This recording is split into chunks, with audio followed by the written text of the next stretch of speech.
नई कविता की प्रमुख प्रवृत्तियां उदाहरण सहित बताइए। 4 नंबर क्वेश्चन।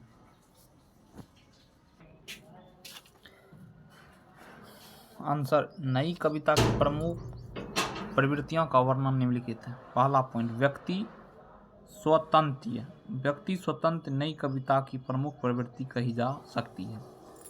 नई कविता आंदोलन के समय नए कवियों ने नए मनुष्य की प्रतिष्ठा का नारा दिया। यह नया मनुष्य कैसे हो, इसको लेकर उनमें तीव्र मतभेद था। कोई इसे लघु मानव की संज्ञा दे रहा था तो कोई इसे सहज मानव, कोई इसे स्वतंत्रता का असली प्रवक्ता बता रहा था तो कोई इसे भीड़ से घिरा अकेला और एकाकी, लेकिन यह मानव मध्य वर्ग का ही प्रतिनिधि था।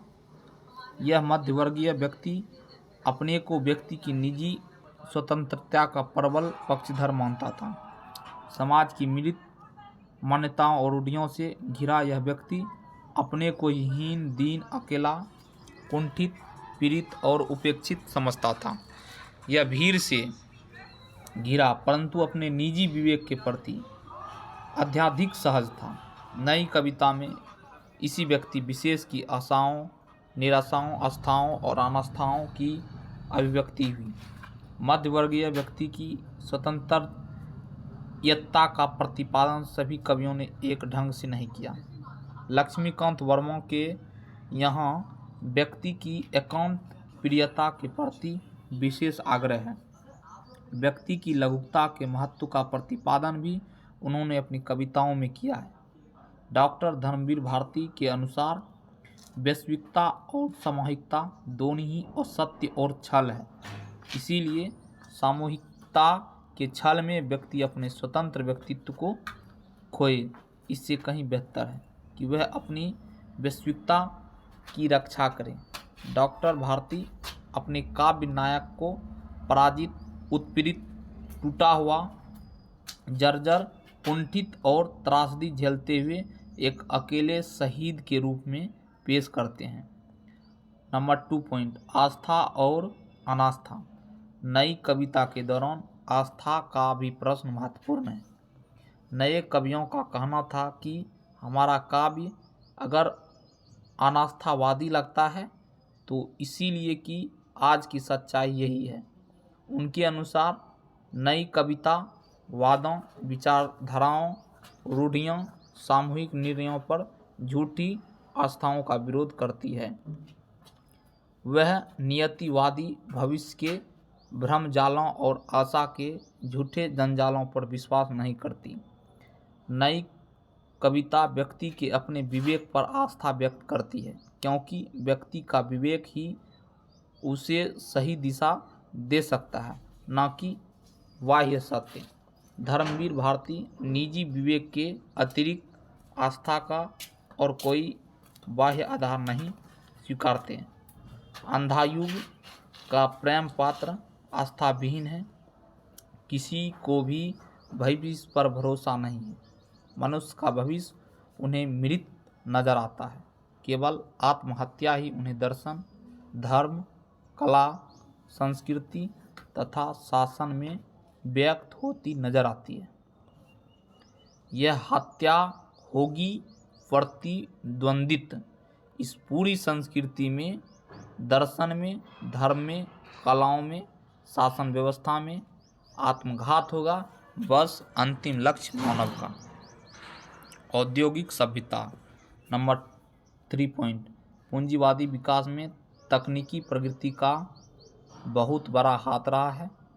इसने बड़े उद्योगों की स्थापना को संभव बनाया, जिसके कारण बड़े बड़े नगर बसे, पारिवारिक ढांचे, सामाजिक संबंधों, जीवन मूल्यों में ऐसे परिवर्तन हुए जिनकी कल्पना इससे पहले के मनुष्य ने नहीं की थी। ये परिवर्तन सकारात्मक भी थे और नकारात्मक भी।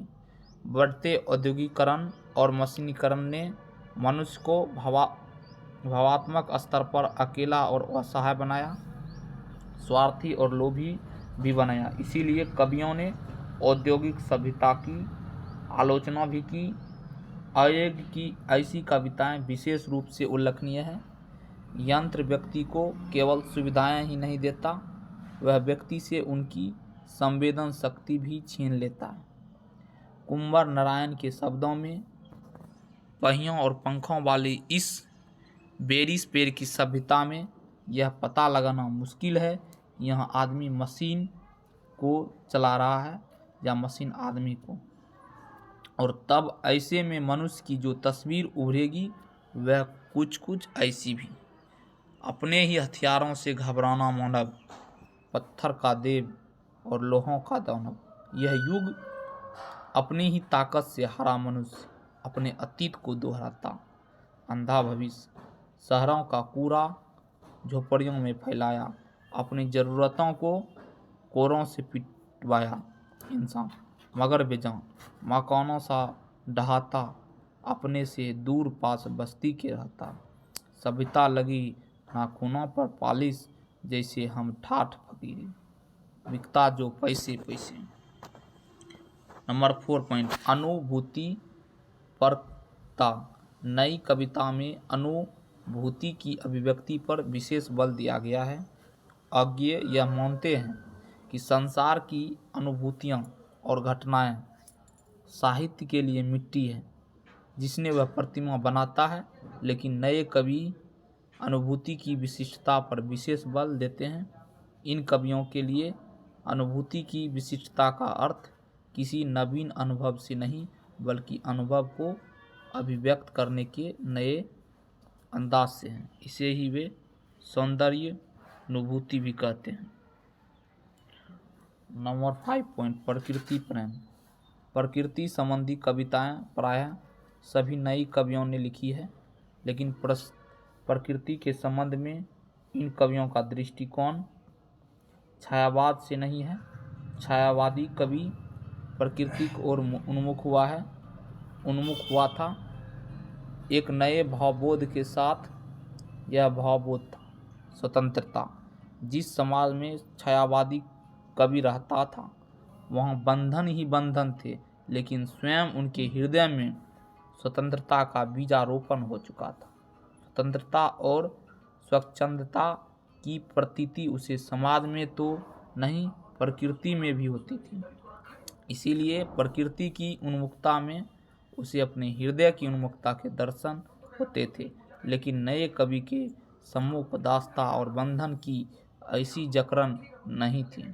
देश स्वतंत्र हो चुका था, पुराने मूल्य टूट रहे थे, देश का तेजी से औद्योगिकरण हो रहा था, लेकिन इस औद्योगिकरण ने प्रकृति के उन्मुख सौंदर्य को मानव जीवन से दूर कर दिया था। प्रकृति और मानव के बीच की दूरी को नए कवियों ने भिन्न भिन्न रूपों में ग्रहण किया, लेकिन अज्ञेय के काव्य में प्रकृति चित्रण समाज निरपेक्ष अधिक है। गिरजा कुमार माथुर, भारत भूषण अग्रवाल, धर्मवीर भारती, कुंवर नारायण, हरि नारायण व्यास आदि कवियों ने भी प्रकृति चित्रण के लिए सामान्य जीवन के अनुभव जगत से बिंब ग्रहण किए हैं। श्री शाही की प्रवृत्ति भी शहरी जीवन से जुड़े प्रकृति रूप की ओर है, लेकिन सर्वेश्वर के प्रकृति गीतों का गहरा संबंध ग्रामीण जीवन से। 4 नंबर क्वेश्चन हो गया। अब अगले वीडियो में 5 नंबर क्वेश्चन होगा।